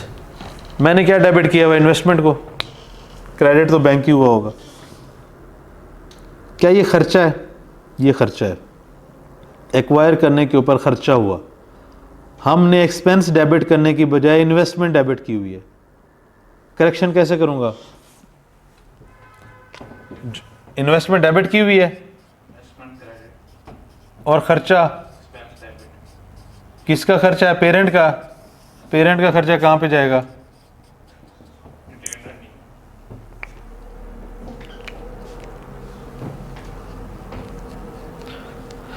ये चेक कैसे होगा? नीचे जो एडिशनल इंफॉर्मेशन होगी, अगर उसने शेयर की प्राइस दी हुई अगर ये नीचे इंफॉर्मेशन नहीं है तो ये इररेलेवेंट है, आपको इसको देखने की जरूरत भी है, हम गुड भी नहीं है। नहीं है। नहीं नहीं, फिर ठीक है, फिर जो बैलेंस शीट में फिगर आ रही है वो ओके है। अगर एडिशनल इंफॉर्मेशन है तो चेक करें, अगर ये नहीं है तो फिर इस एंट्री की कभी भी जरूरत नहीं पड़ेगी आपको। लेकिन अगर नीचे एडिशनल इंफॉर्मेशन है, क्रॉस चेक करें क्या ये आंसर और ये आंसर डिफरेंट है। अगर डिफरेंट है उसमें एक्विजिशन कॉस्ट शामिल है, ये निकालें। अच्छा, ये एंट्री होगी इन पांचों में से कहां पे जाएगी? रिटेन अर्निंग्स में और retained earning debit, investment credit. यहां पे डेबिट हुई, यहां पे क्रेडिट कर दूंगा। हाँ जी, पोस्ट हो गई, ओके। और समझ भी आ रही है कि बस हमें मेरे पास हाँ हाँ करी जा रहे हैं की पता टीचर का दिल रखने वास्ते। ये ऑफिस 360 है। चैट जीपीटी का हैं? Chat BT?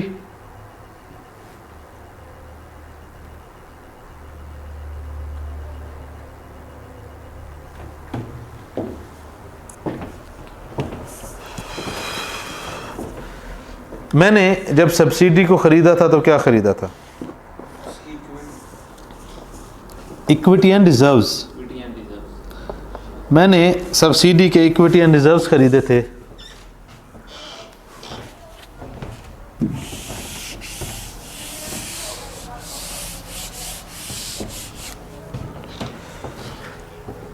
सब्सिडी के इक्विटी एंड रिजर्व्स मतलब एसेट माइनस लायबिलिटीज खरीदे थे, इक्विटी एंड रिजर्व्स बने। अगर आज उसकी बुक में एक एसेट ऐसा है 100 रुपए का, लेकिन मार्केट में वो 200 रुपए का है, इसका मतलब मेरे पास जो इक्विटी एंड रिजर्व्स की फिगर उसकी बैलेंस शीट को देखकर आ रही है वो सही नहीं है। बात समझिए, मैं अगर उसके एसेट माइनस लायबिलिटी खरीद रहा हूं तो उसके एसेट माइनस लायबिलिटीज आज की मार्केट वैल्यू पे होने चाहिए। अब अगर वो नहीं है उसकी बैलेंस शीट में, मैं करूंगा फॉर एग्जांपल उसकी बुक्स में आ रहा है 100 का एसेट, मार्केट में है 120 का, एसेट डेबिट रिवैल्यूएशन सरप्लस नहीं, वो तो ठीक है 16 में होता है। रिजर्व्स क्रेडिट ना, रिवैल्यूएशन सरप्लस रिजर्व है, और जब मैं इसको खरीद रहा हूं उस वक्त उसका रिजर्व कौन सा है? प्री रिजर्व, ये वाले खरीदते वक्त उसके रिवैल्यूएशन सरप्लस रिजर्व होता है। जब मैं सब्सिडी को खरीद रहा हूं उस वक्त उसके रिजर्व्स कौन से हैं? Pre credit. अब उसने अपने एसेट को 100 से कम रिकॉर्ड किया हुआ था तो उसने डेप्रिसिएशन भी 100 पे कम रिकॉर्ड की हुई है। लेट्स से 100 का एसेट था, 10 साल लाइफ है, अभी वो डेप्रिसिएशन कितनी चार्ज कर रहा है? 10। अगर ये 200 पे ले जाता तो 20 करनी पड़ती, इसका मतलब 10 से वो डेप्रिसिएशन कम चार्ज कर रहा है। हम क्या करेंगे, हम सिर्फ इस डिफरेंस को रिमेनिंग लाइफ पे डिवाइड करेंगे तो डेप्रिसिएशन कौन से रिजर्व्स को अफेक्ट करेगी? अब क्योंकि मैं प्री पे खड़ा था सिर्फ 20 पे नहीं लगानी, है, सिर्फ 20 पे डेप्रिसिएशन नहीं लगानी। नहीं नहीं, ये जो आंसर है ना एसेट का, इस पे लगानी है।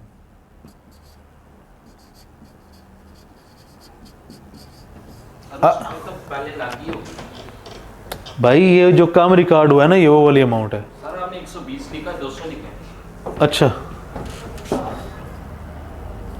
यार गलतियां करता रहता मेरी। हाँ ठीक है, बोलने में तो 100 और 200 बता रहा हूँ ना, लिखने में मैंने 120 कह दी, बोलते हुए तो 100 और 200 रखा ना, यानी कि उसकी बुक में 100 है, आज 200 का है, एसेट 100 से कम पड़ा हुआ है, मैं पहले वो करूंगा।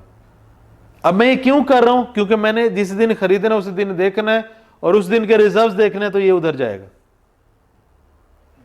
अगर उसने एसेट को 200 का किया होता तो उसकी डेप्रिसिएशन 20 होती, उसने 100 का रखा हुआ, उसने 10 की चार्ज की हुई, अगर भी 200 का होता तो 20 होती, 10 की कम चार्ज की हुई मैं चार्ज कर दूंगा, मजीद करनी है। इसका दूसरा तरीका यह है कि जितना डिफरेंस हो उस पर रिमेनिंग लाइफ डिवाइड करें तो आंसर आ जाएगा। अब सवाल ये होता है कि यार I16 में तो अकोमोलेटेड होता है, इसलिए मैं कह रहा हूं जो कंसोलिडेशन में है वो सिर्फ कंसोलिडेशन के लिए एसेट क्रेडिट होगा, जो कंसोलिडेशन में है वो सिर्फ कंसोलिडेशन के लिए, इसके सारे रूल्स, इसकी सारी रेगुलेशन, इसकी सारी entries, it is just for consolidation.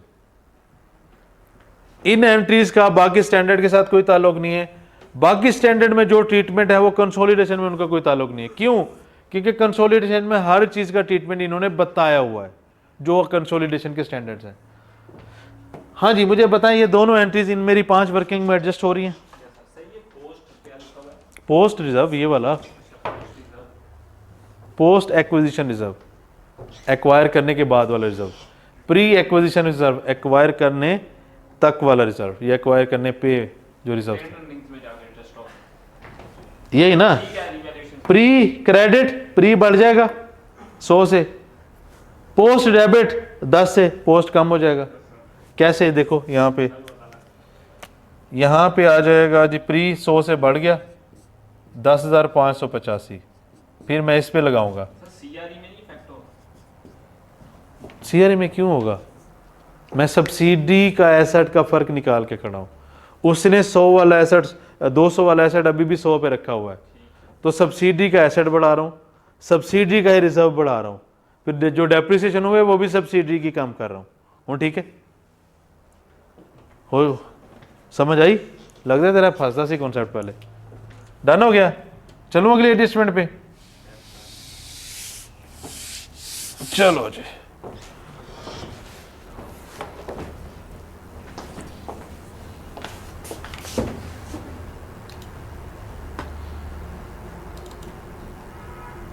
नहीं इसके साथ ही एक और,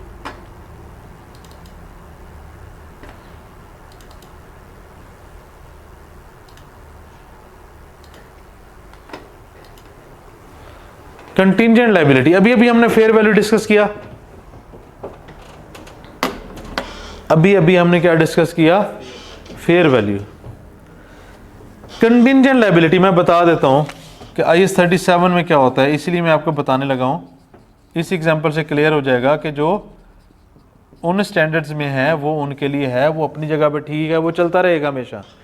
कंसोलिडेशन में उसने हर चीज का थोड़ा थोड़ा ट्रीटमेंट बताया हुआ है, ये ट्रीटमेंट सिर्फ कंसोलिडेशन के लिए। कंटिंजेंट लायबिलिटी IAS 37 में सिर्फ डिस्क्लोज होती है। इसका मतलब लेट से एक 50 की कंटिंजेंट लायबिलिटी है, सब्सिडी की बैलेंस शीट में डिस्क्लोज होके आ रही है कि 50 इसकी कंटिंजेंट लायबिलिटी है। कंसोलिडेशन कहता है जिस दिन आपने इसको एक्वायर किया उस दिन इसको फेयर वैल्यू पे रिकॉर्ड करें। इस चीज से आपको पता लग जाना चाहिए कि कंसोलिडेशन के रूल्स एंड रेगुलेशन अलग हैं, बाकी स्टैंडर्ड्स के अलग हैं। जो कुछ हम कंसोलिडेशन में कर रहे हैं वो सिर्फ कंसोलिडेशन के लिए। ये डिस्क्लोज है, इंग्लिश की एक लाइन लिखी हुई है कि सब्सिडी ने फलां चीज की वजह से उसके ऊपर एक कंटिंजेंट लायबिलिटी है और उसकी अमाउंट 50,000 है, 50 है। जिस दिन मैंने एक्वायर किया उस दिन जो इसकी फेयर वैल्यू होगी, लेट से इसकी फेयर वैल्यू उस दिन 40, वो कहते हैं लायबिलिटी रिकॉर्ड करो। मैं कंटिंजेंट लायबिलिटी रिकॉर्ड करूंगा, डेबिट क्या होगा? लायबिलिटी रिकॉर्ड करें तो क्या होता है? Expense to liability. जिस दिन एक्वायर कर रहा हूं उस दिन एक्सपेंस किसको चार्ज करूंगा? प्री एक्विजिशन को।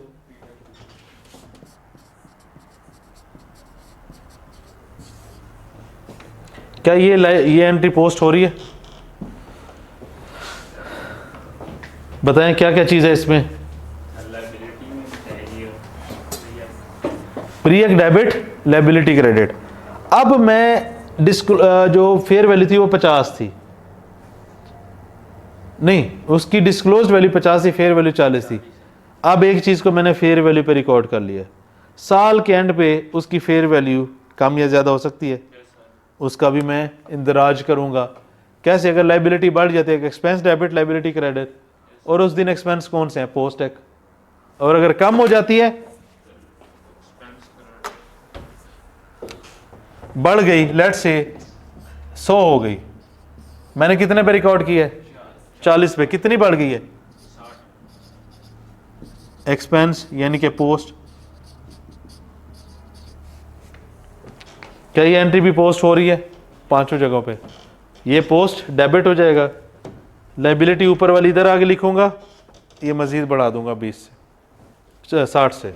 हाँ जी, इसमें कोई इतराज?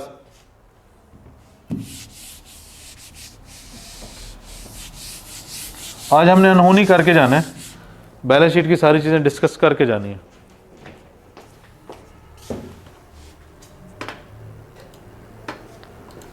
क्या क्या रह गया है? Sir inter company transaction, URP, inter company और इन्वेस्टमेंट।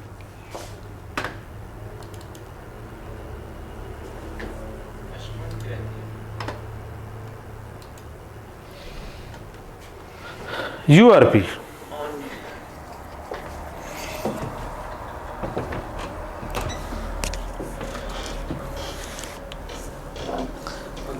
मेरे पास एक स्टॉक है 20 रुपए का, मैं उसे कस्टमर का बेचता हूँ 30 रुपए का, मुझे कितना बेनिफिट हुआ? 10। अगर सब्सिडी भी यही करे उसको कितना बेनिफिट होगा? 10। मेरे पास 10 रुपए का स्टॉक है, मैं सब्सिडी को बेचता हूँ 15 रुपए का, 5 मुझे बेनिफिट हुआ। सब्सिडी बाहर बेचता है 20 का, 5। ग्रुप को कितना बेनिफिट है? 5। अब ऐसे 10 लग रहे हैं। 10 है ना? नहीं, ग्रुप है ना, पेरेंट। ग्रुप 5। कंसोलिडेशन में देखना ना, पेरेंट भी ग्रुप में, सब्सिडी भी ग्रुप में, दोबारा करते हैं। ये देखो, दोनों को 5 अगर मेरे पास स्टॉक 10 का 20 पे चला जाए, पेरेंट बेचे या सब्सिडी बेचे, ग्रुप को कितना प्रॉफिट आया? 10। पेरेंट बेचे कस्टमर को या सब्सिडी बेचे, 10 आया। अब अगर पेरेंट बेचे सब्सिडी को 10 से 15, सब्सिडी बेचे कस्टमर को 15 से 20, तब भी ग्रुप में 10 आया। इसका मतलब चीज़ें आप कस्टमर को बेचें या आपस में बेचने के बाद कस्टमर को बेचें, जब चीज़ बिक जाती है तो ग्रुप को जितना प्रॉफिट चाहिए था वो उतना आता है। प्रॉब्लम क्या है कि अगर ये नहीं हुआ, पेरेंट ने सब्सिडी को बेचा, 5 का प्रॉफिट सब्सिडी के स्टॉक में पड़ा है। अब ग्रुप मीन एक चीज है, सिंगल एंटिटी है। इसका मतलब है ग्रुप ने अपने आप को बेच के 5 का प्रॉफिट लिया, वो नहीं होना चाहिए, एलिमिनेट कर देंगे। जिसने बेचा, पेरेंट ने बेचा, तो पेरेंट का प्रॉफिट कम होगा, क्या एंट्री होगी? सीआरई क्रेडिट और डेबिट कम होगा, प्रॉफिट कम करना है, CRE debit stock credit. Stock credit.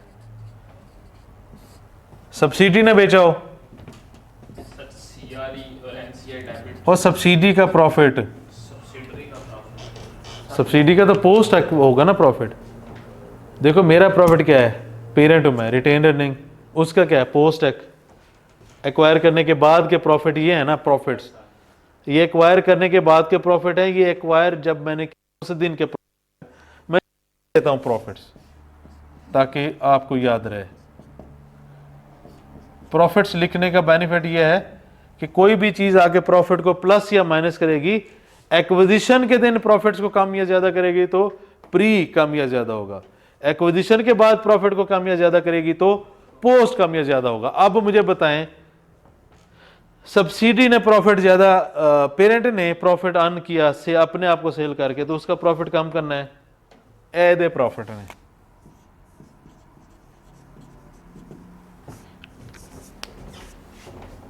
ये किसके प्रॉफिट है? पेरेंट ने प्रॉफिट कमाया तो पेरेंट का प्रॉफिट कम करूंगा तो कहां से कम होगा? सीआरई। सब्सिडी का प्रॉफिट कहां से कम होगा? Post acquisition reserves. क्या ये एंट्री पोस्ट हो रही है? डन हो गया। यूआरपी है टोटल स्टॉक के ऊपर, ठीक है। यूआरपी एंड स्टॉक पे कोई मसला? अगर मैं कहूं कि ऑन एसेट है, यही काम होगा, स्टॉक की जगह पे एसेट आ जाएगा, यही सेल वाला। कंडीशन क्या आती है? अगर बिका नहीं तो एसेट तो नहीं बिका होगा, स्टॉक बिक सकता है। स्टॉक का मैंने बताया अगर बिक गया तो फिर तो ग्रुप को जितना प्रॉफिट चाहे उतना आ गया, कोई मसला नहीं है। जो स्टॉक नहीं बिका उसके ऊपर बात हो रही है। अगर एसेट हो स्टॉक की जगह पे, जिसने प्रॉफिट कमाया है, पेरेंट ने कमाया तो प्रॉफिट उसका कहां से कम होगा? सब्सिडी ने प्रॉफिट कमाया तो कहां से कम होगा? पोस्ट एक्ट में से। पोस्ट भी कह लें काफी है। अच्छा, अब एसेट क्रेडिट हुआ, मेरे पास 100 रुपए का एसेट था,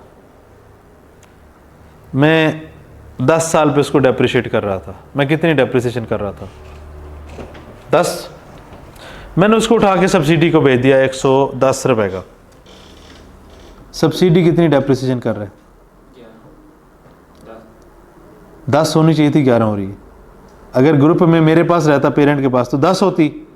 उसने उठा के सब्सिडी को बेचा 110 का, वो कितने की कर रहा है? तो एक की डेप्रिसिएशन ज्यादा कर रहा है।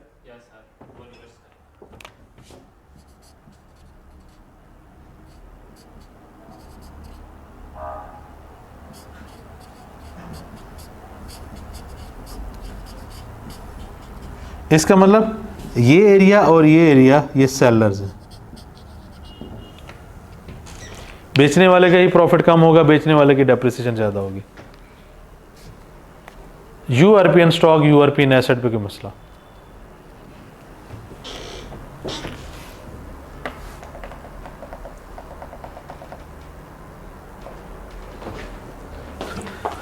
ओके जी, क्या रह गया? Sir inter company. Inter company, और इंटर कंपनी तो अब आसान है, अब तो यूआरपी कर लिया। हाँ वो तो हो गई, उस पे डिवाइड कर देंगे, मैं ठीक है उससे। समझा, समझ लेते हैं। यूआरपी स्टॉक हो गया, यूआरपी एसेट्स हो गया।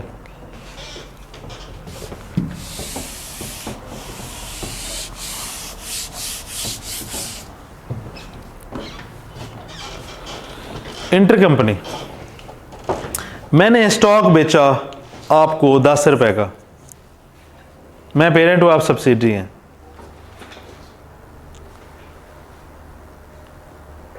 आपने पेबल 10 बुक किया होगा, मैंने रिसीवेबल 10 बुक किया होगा।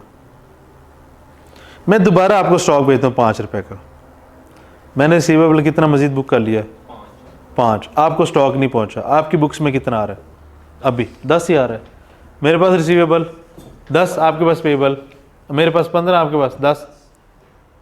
इन ट्रांजिट में है स्टॉक, एंट्री बैलेंस हो गई। दूसरा तरीका, दूसरा सिनेरियो, जो पहले मैंने 10 आपको बेचा, आपने 10 पेबल रिकॉर्ड किया, मैंने 10 रिसीवेबल रिकॉर्ड किया, आपने उसमें से मुझे 5 का चेक भेज दिया, मुझे नहीं पहुंचा, आपने तो अपना पेबल कम कर दिया। इसका मतलब पैसे देने वाला चेक भेजे अगले बंदे तक ना पहुंचे, उसने अपना पेबल ऑलरेडी कम कर दिया। जो रिसीवेबल है उसने स्टॉक भेजा, उसने रिसीवेबल बुक कर लिया, आगे नहीं पहुंचा। तो इसका मतलब, एक मिनट, ये जो चीज मैं समझा रहा हूं पहले वो बता दो। ऐसे ही होगा, डेबिट एंट्री किससे होगी? इन ट्रांजिट से। अब मैंने आपको बेचा, आपने मुझे पैसे देने, मैंने आपसे पैसे लेने हैं। इसका मतलब ग्रुप आपस में रिसीवेबल पेबल अराइज करके बैठा है, एलिमिनेट कर दें। पेबल खत्म करूंगा तो पेबल डेबिट, रिसीवेबल खत्म करूंगा तो रिसीवेबल क्रेडिट। क्या ये एंट्री फिट हो रही है यहाँ पे? पेबल रिसीवेबल बैलेंस शीट में, इन ट्रांजिट भी बैलेंस शीट में। अब अगली चीज, अगर इन ट्रांजिट स्टॉक हो तो उस पर यूआरपी भी कैलकुलेट होगी। अगर उसके पास पड़ा हुआ है। यस यस, नहीं वो पड़ा हुआ ही है, वो तो रास्ते में है भाई, मैंने आपको भेजा है, आपके पास पहले पहुंचेगा फिर आप बेचेंगे, आपके पास पहुंचा नहीं इसका मतलब है आपके पास आने वाला है बस, ठीक है। इसका मतलब है कि आपस में जो आपने रिसीवेबल पेबल बनाया है वो एलिमिनेट होगा, और मैंने इन ट्रांजिट की कहानी बता दी, या स्टॉक हो सकता है या चेक हो सकता है। चेक होगा और स्टॉक होगा तो बैलेंस शीट में आ जाएगा, और स्टॉक होगा तो एडिशनली उस पे यूआरपी भी कैलकुलेट होगा। बेचने वाले का प्रॉफिट डेबिट और स्टॉक क्रेडिट। हाँ जी, क्या नीचे वाली एंट्री भी पोस्ट हो रही है वर्किंग में? बेचने वाले का प्रॉफिट या ये जो प्री है सिर्फ एक्विजिशन के वक्त, जो नहीं, जो एक्विजिशन के वक्त प्रॉफिट या कम या ज्यादा होगा सिर्फ उसके लिए है। गुडविल निकालने के बाद खत्म हो गया। कुछ और भी हो सकता है, जैसे भी कंटीजेंट लायबिलिटी थी वो भी गुडविल के लिए है ना, फेयर वैल्यू एडजस्टमेंट थी वो भी गुडविल के लिए। तो इसको ऐसे याद रखें कि एक्विजिशन के वक्त जो प्रॉफिट कम या ज्यादा होना है वो प्री में जाएगा, उसके बाद जो भी है वो पोस्ट में जाएगा। हाँ जी, इंटरकंपनी डन हो गया। अब हमारे पास चीज रहेगी क्या, एक, इससे पहले मैं आपको दिखाता हूं जो हमने डिस्कस किया सारा, एक इन्वेस्टमेंट रह गया। जो हमने सारा एक अभी इन्वेस्टमेंट पढ़ना है, 100% बैलेंस शीट आपके सामने एक पेज पे, ये रही आपकी स्क्रीन पर, क्या कहते हैं वो, ये रही आपकी कंप्यूटर स्क्रीन पर।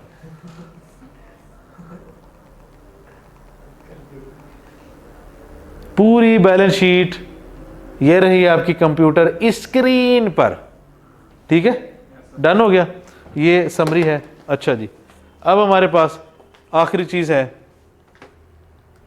हाँ जी बताएं, 1.5-2 घंटे में सारा बैलेंस शीट रिवाइज हो सकता है हैं? और इस रिवीजन के बाद आप सिर्फ उसे एक पेज को देख कर रिवाइज कर सकते हैं।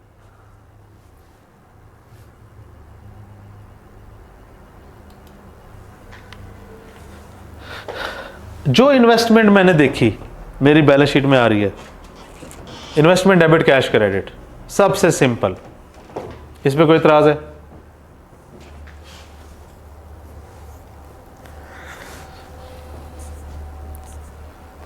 अगर मैंने कैश नहीं दिया, मैंने शेयर्स दिए, अगर मैंने कैश नहीं दिया मैंने शेयर्स दिए, इन्वेस्टमेंट तो डेबिट होगी, क्रेडिट क्या होगा, जब पैसे दिए तो पैसे क्रेडिट होंगे, शेयर्स दिए तो शेयर क्रेडिट हो गए।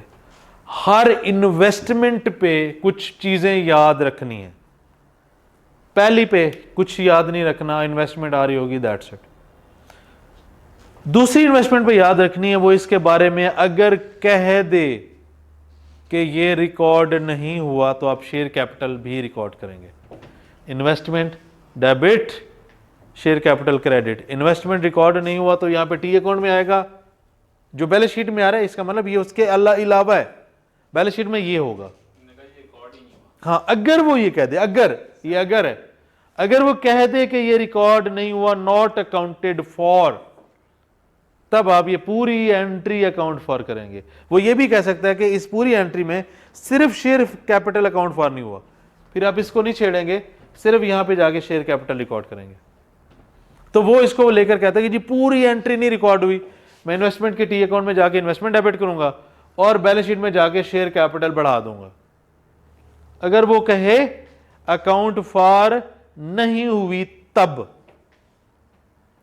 अकाउंट फॉर में वो पूरी एंट्री का भी कह सकता है, वो शेयर कैपिटल का भी कह सकता है। अगर उसने कुछ नहीं बताया, इट मींस एंट्री हो गई है। इसका मतलब आपने ये एंट्री पोस्ट उस वक्त करनी है जब वो स्पेसिफिकली मेंशन कर दे कि भाई इसकी एंट्री नहीं की गई। आपकी कंफ्यूजन हो जाएगी खत्म, टेंशन न ले। अभी मैं सवाल ले लेता हूं, अगर मैंने इन्वेस्टमेंट डेबिट की, मैंने लोन नोट्स दे दिए, डिबेंचर्स दे दिए, बॉन्ड्स दे दिए, वो क्रेडिट हो जाएंगे, क्या कहते हैं? अब सवाल ये है, ये मैंने किससे खरीदे हैं? क्या मैंने डायरेक्ट उस सब्सिडी से खरीदे हैं या मैंने तीसरे बंदे से खरीदे हैं? अगर तो मैंने सब्सिडी से खरीदे हैं तो मेरी तरफ से पेएबल है, उसकी तरफ रिसीवेबल है। जब ऐसा हो हम इंटर कंपनी करते हैं, क्या कहते हैं? अगर मैंने तीसरे बंदे से खरीदे हैं, गल खत्म होगी, फिर तो पेएबल आएगा ही आएगा। इसमें क्या बात याद रखनी है, अगर आपने सब्सिडी से खरीदा है तो इंटर कंपनी करके खत्म करें इसे। डन हो गया?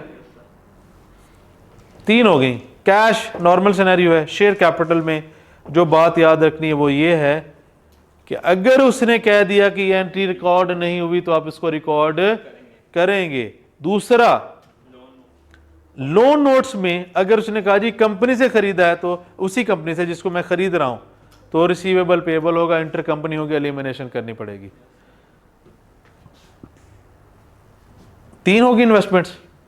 कंटिंजेंट कंसिडरेशन, मैंने सब्सिडी खरीदी, मैंने कहा 1 करोड़ अभी ले लो, 1 करोड़ 6 महीने बाद दूंगा, अगर तेरे प्रॉफिट 10 करोड़ पे पहुंच गए तो। क्या कहते हैं? बात समझ आई? कोई कंडीशन लगा देता हूं मैं। इन्वेस्टमेंट डेबिट होगी, कंटिंजेंट कंसिडरेशन क्रेडिट होगी। अब ये जो मैंने कंसिडरेशन देनी है, या ये लायबिलिटी हो सकती है या ये इक्विटी हो सकती है, या ये लायबिलिटी हो सकती है। यानी कि मैं कमिट करता हूं कि मैं आपको, आपके प्रॉफिट अगर 10 करोड़ पे होते हैं तो 1 करोड़ दूंगा। ये जो 1 करोड़ दूंगा ये in the form of share भी हो सकता है, in the form of cash भी हो सकता है, राइट? अगर इक्विटी है कुछ छेड़छाड़ करने की जरूरत नहीं। आगे आज मैंने 1 करोड़ रिकॉर्ड कर लिया, अगर लायबिलिटी है और उसकी फेयर वैल्यू साल के एंड में बढ़ जाती है तो मुझे लायबिलिटी बढ़ानी पड़ेगी और मेरा एक्सपेंस है। अब किसका एक्सपेंस है? इन्वेस्टमेंट पेरेंट करता है तो पेरेंट का एक्सपेंस है। इसको मैं समझाता हूं। चले मैं यहां पे लिखता हूं सारी, इसमें जो पॉइंट्स याद रखने वो लिख देता हूं। कैश नॉर्मल है, क्या कहते हैं? शेयर्स में investment debit, share capital credit. अब जब शेयर कैपिटल क्रेडिट हो रहा है, इसमें प्रीमियम भी हो सकता है, याद रखना है। प्रीमियम भी हो सकता है ना, फेस वैल्यू पे शेयर कैपिटल, ऊपर पैसे दिए तो प्रीमियम, ठीक है। अच्छा, इसमें क्या याद रखना है? एंट्री हुई है या नहीं हुई, या कहेगा पूरी एंट्री नहीं हुई, इन्वेस्टमेंट यहां पे ले, शेयर कैपिटल यहां पे ले जाए। अगर कहेगा सिर्फ शेयर कैपिटल रिकॉर्ड नहीं हुए, सिर्फ यहां पे शेयर कैपिटल आगे बढ़ा दे, ये शेयर कैपिटल में है। लोन नोट्स अगर तो मैंने तीसरी पार्टी से लिए हैं तो इन्वेस्टमेंट मेरी यहां पे आ जाएगी, लोन नोट्स मेरे कहां पे आ जाएंगे? बैलेंस शीट में। यहां पे वो क्या कहेगा, बताएगा अगर सब्सिडी से ये खरीदे हैं तो ये इंटर कंपनी ट्रांजैक्शन भी है। चौथे नंबर पे कंटिंजेंट कंसिडरेशन, 1 करोड़ मैंने आज कैश दे दिया, 1 करोड़ मैंने 6 महीने बाद देना। कब? अगर उसका प्रॉफिट इतना होता है तो। मैंने आज 1 करोड़ रिकॉर्ड कर लिया, investment debit, contingent consideration credit. अब ये या इक्विटी हो सकती है या लायबिलिटी हो सकती है, यानी कि जो मैंने पे करना है या मैं इक्विटी की फॉर्म में दूंगा या लायबिलिटी की फॉर्म में। अगर तो ये इक्विटी है तो इसमें कोई इंक्रीज डिक्रीज का चेंज नहीं है। अगर लायबिलिटी है तो फेयर वैल्यू कम या ज्यादा हो सकती है। अब मेरी इन्वेस्टमेंट है, मैंने इन्वेस्टमेंट करनी है, अगर मेरा खर्चा है तो खर्चा डेबिट, कंटिंजेंट कंसिडरेशन क्रेडिट। खर्चा मेरा है, कहां पे जाएगा? मेरे प्रॉफिट्स में, और मेरे प्रॉफिट्स हैं CRE, डिक्रीज भी हो सकता है। तो ये contingent consideration liability balance sheet, contingent consideration balance sheet में। जो मेरा खर्चा हुआ मेरे प्रॉफिट्स को आके कम या ज्यादा करेगा। अगर ये कम हुई तो प्रॉफिट्स को ज्यादा करेगा, अगर ज्यादा हुई तो कम करेगा। इसी तरीके का है। ब्लैक स्क्रीन का मजा लेते हैं जी। डेफर्ड कंसिडरेशन, मैं कहता हूं यार 1 करोड़ ले जाओ अभी कैश, 1 करोड़ 5 साल बाद मिलेगा। हमें पता है जो चीज एक खास टाइम के बाद मिलती है, हम क्या करते हैं? उसकी प्रेजेंट वैल्यू लेते हैं। आज मैं प्रेजेंट वैल्यू लेके क्या एंट्री करूंगा, डेफर्ड कंसीडरेशन, प्रेजेंट वैल्यू लूंगा। अब मैं प्रेजेंट वैल्यू कैलकुलेट करना नहीं सिखाने वाला, ठीक है ना, सबको ही आती होती है। Deferred consideration credit, deferred consideration liability है, बैलेंस शीट में चली जाएगी, इन्वेस्टमेंट यहां पे आ जाएगी। अब डेफर्ड कंसीडरेशन हर साल अनवाइंड होगी, उस पे इंटरेस्ट आएगा। इंटरेस्ट किसका है, पेरेंट का। मेरा एक्सपेंस डेबिट, सीआरई, मेरे प्रॉफिट्स डेबिट, और कंसीडरेशन बढ़ जाएगी, मैंने बैलेंस शीट में लिखा होगा, उसमें जाके ये इंटरेस्ट भी ऐड कर दूंगा। अब खत्म होगी पूरी बैलेंस शीट। क्या कोई कॉन्सेप्ट रह गया नहीं सर, जो आपने 4 महीने कंसोलिडेशन की होगी? मैंने 1 साल पहले की हुई। तो कहने का मतलब है कि जब आप रेगुलर क्लास में पढ़ते हैं तो आपकी बैलेंस शीट कम से कम 3 हफ्ते चलती है, ऐसे ही है। तो क्या उस 3 हफ्ते में जितनी कंसोलिडेशन पढ़ते हैं, उसमें जितने बारीक छोटे छोटे पॉइंट्स पढ़ते हैं, क्या हमने किसी को डिस्कस नहीं किया? तो ये बताएं, मैं उसको भी कर देता हूं। I think I have covered all the concepts of balance sheet. ले भाई, ओके जी, अस्सलाम वालेकुम, सल्लल्लाहु अलैहि मोहम्मद।